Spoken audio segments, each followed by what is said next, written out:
baby, won't you sail with me out on the rolling sea? We'll find some place to go, maybe down to Barbados. It's an island off somewhere in the middle of nowhere, sailing to freedom, you and me.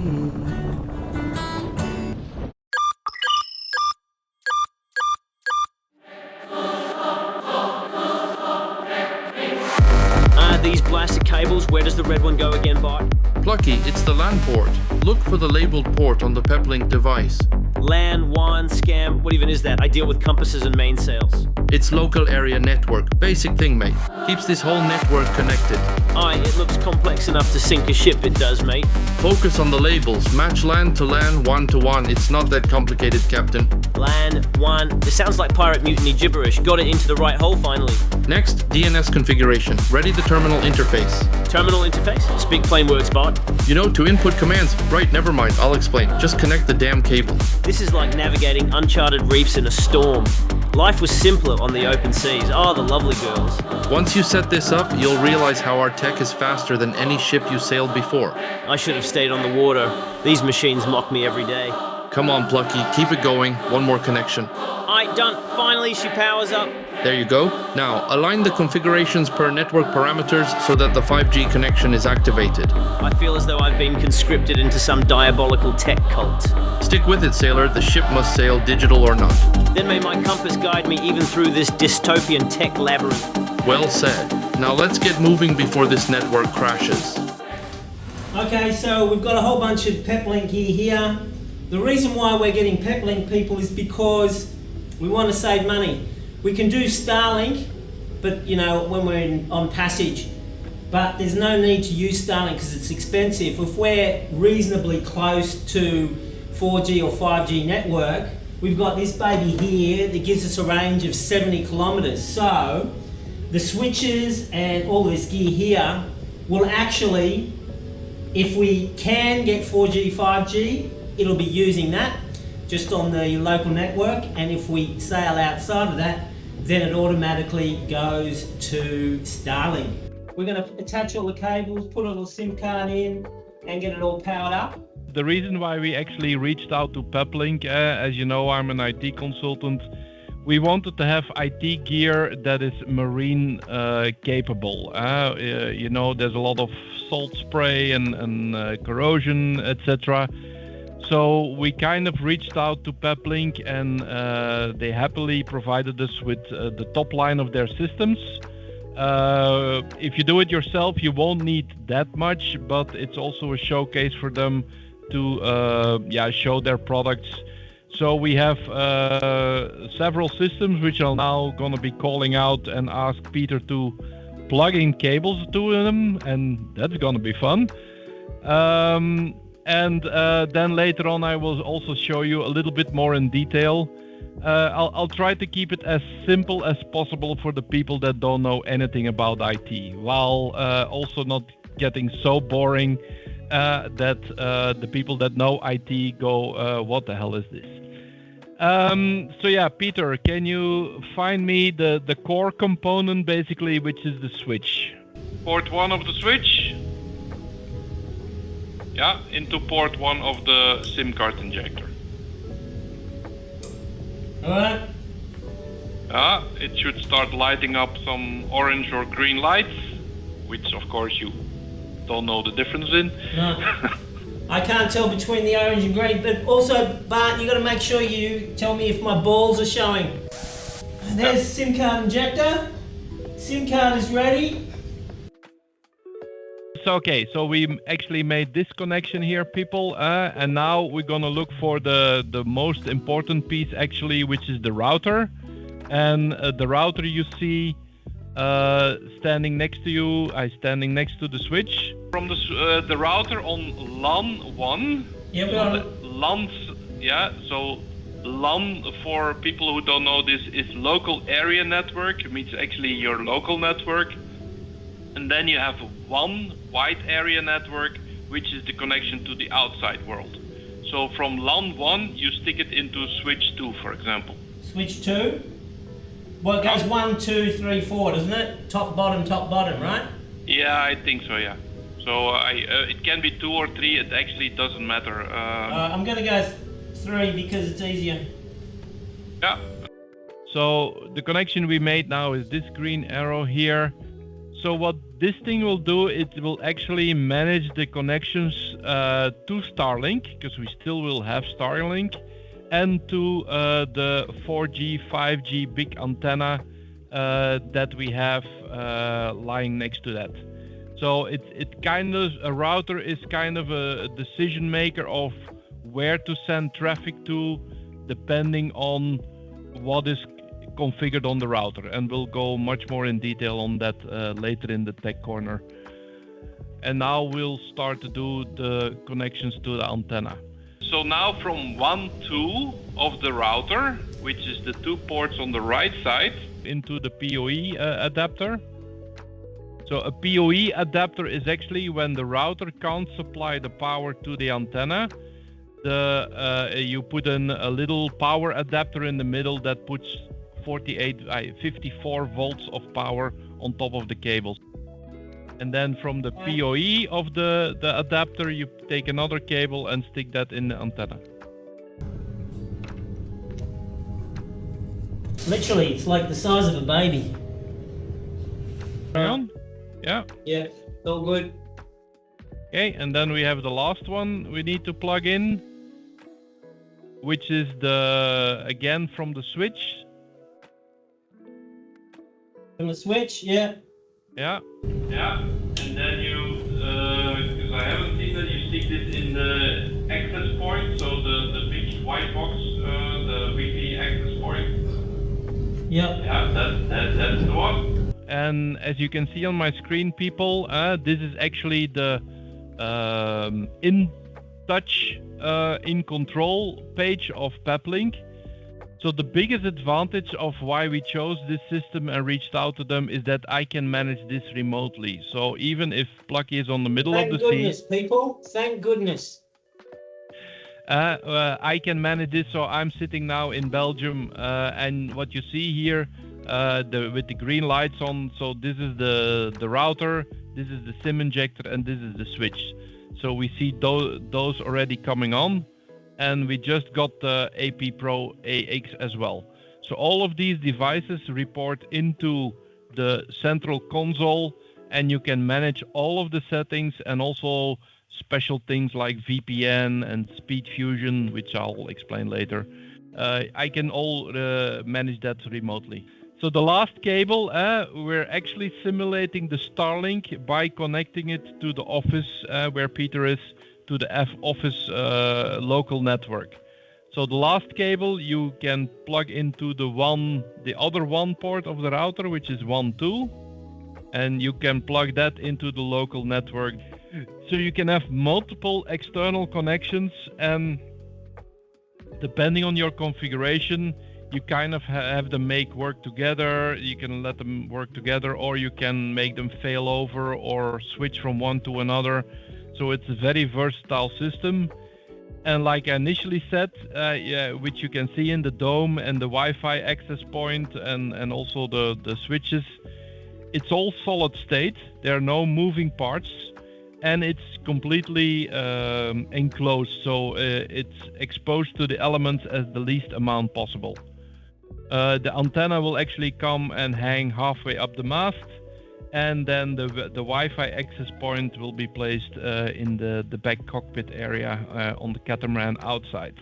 Can you see where we are on the map, on your map?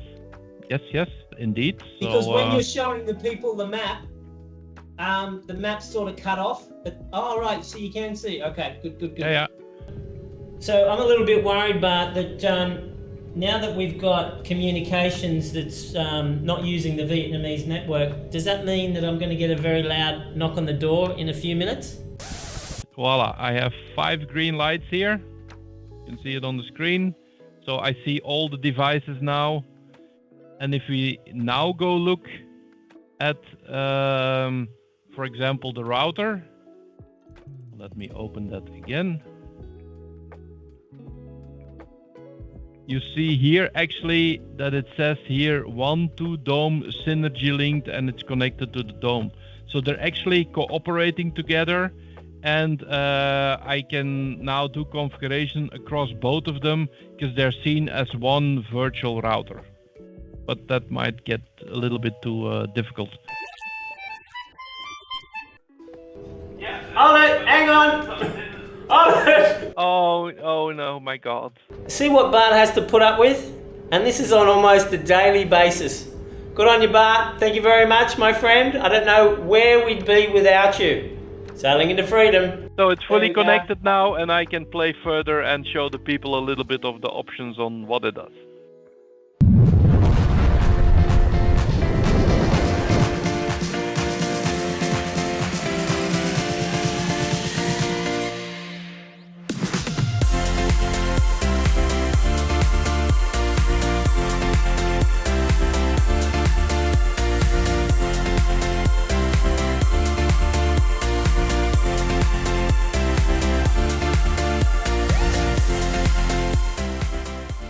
So let's dive into what Peplink actually can do.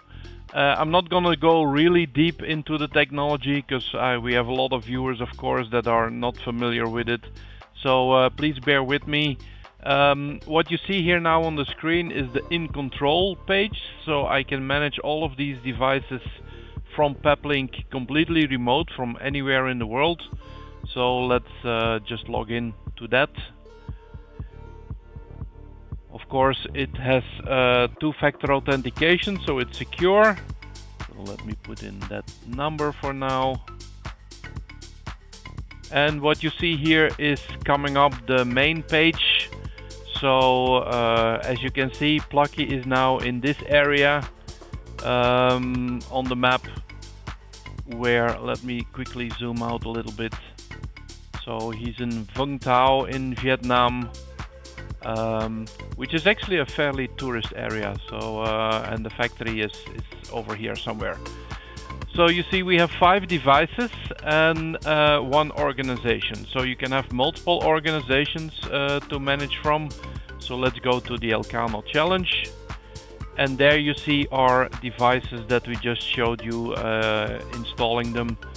Where we have the AP Pro is the access point, the dome antenna, the Max BR2 router, or a SIM injector, the little thing where you put different SIM cards in, and then the switch.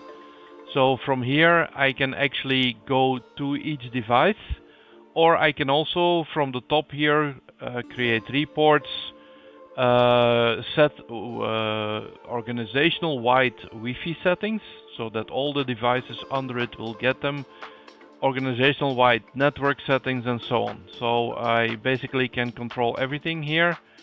Let's just show something. For example, the virtual LAN networks, which are segregated networks. So I made some of them here.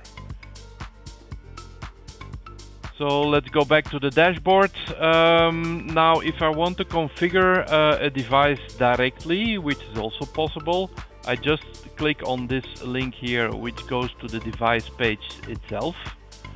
So from here you can see that it's connected, what IP addresses that it has, what throughput, what the load is on the device, etc.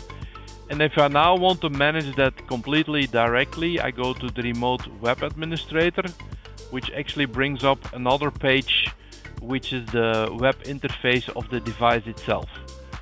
So it actually goes through a fully authenticated VPN, so nobody can see what you're doing. And then locally I'm getting the configuration page of the device now itself. Voila. And as you see, we have multiple things on the first page, which are actually the different types of connections that both the router and the antenna and even the access point, etc. can do. So how does this work? So what you see on top here is that it's now connected to the office, which will be Starlink later, and it's also connected to 2 Wi-Fi providers, which are also from the same office at the moment. And then in the second line with priority 2, you see that there's also cellular connections, meaning 4G, 5G, 3G, 4G, 5G, and there's no SIM card on these yet. And we have more Wi-Fi connections. So, for example, if you want to connect to the marine itself, then you connect to their Wi-Fi, and then your Peplink system will broadcast the internet of the marine Wi-Fi. And also in priority 3, you see we have a cellular connection which is in standby. So this is actually the SIM card that Plucky plugged into the SIM card detector. And now simply by moving these around, I can put something in a different priority. Oh, sorry, I'm grabbing it on the wrong place. So you see here, I'm taking the cellular connection. If I want to also give it priority 1, it will actually connect. It goes from standby to connecting to the Vietnamese 3G network. And now all of these connections will supply the internet for the Elcano system. And if one of them fails, actually the other ones take over. You can also pull it back and put it in priority 2. So if the top ones fail, then or are not able to connect, then the cellular in priority 2 will take over. So this is actually the way how we will align multiple SIM cards with multiple antennas, and how we can create kind of an automatic failover, and say, for example, that now Starlink has the highest priority, but if I'm in a marina, I want the marina one first and Starlink last, because that costs a lot of money, and maybe the cellular one as a backup. So by pulling these up and down, I can change the priority. There's some more stuff in here, of course, which I'll not directly go into it, but I'll explain it a little bit. There's something called speed fusion, which is actually binding these connections together. So you can also have 2 connections going on the same time, and then actually join the bandwidth of them together, so that you have one big pipe going out. And you can also do that for specific cloud applications, based on certain Wi-Fi SSIDs, and route that for certain PCs that are connected on your LAN network.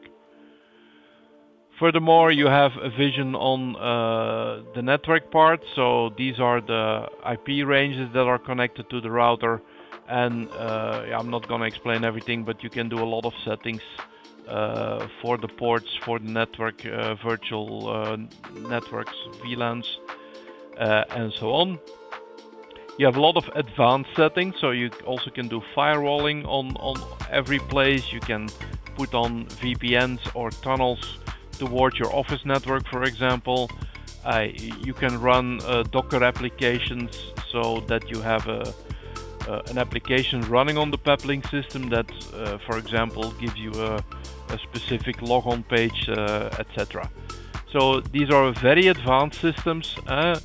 The reason mostly why we're promoting them for both use is you don't need to buy the entire system like we have it, because that's a little bit over the top. But one single router of Peplink, even the smaller versions, will have all the same functionality. So you buy a router, you put a SIM injector together with it, and then you can connect it to your Starlink as well as your 4G, 5G networks, and you can do the same thing. So you don't need the entire big systems like we have here. These are the wireless accounts. There's also a switch in the router, and you see these things coming back over all the devices. So and of course you also have status pages that show you what ports are in use and which client sessions are linked to it. So yeah, from a network perspective, the 2 main things are you can remotely manage it, you can bundle bandwidth, it does automatic failover between connections, and also most important, the physical aspect, it's fully solid state, so there are no moving parts, the devices are closed, they let go of heat through the case of itself. So it's also very corrosion resistant. So that's why we chose Peplink, and we are very happy to have them on board, and these are great systems to have.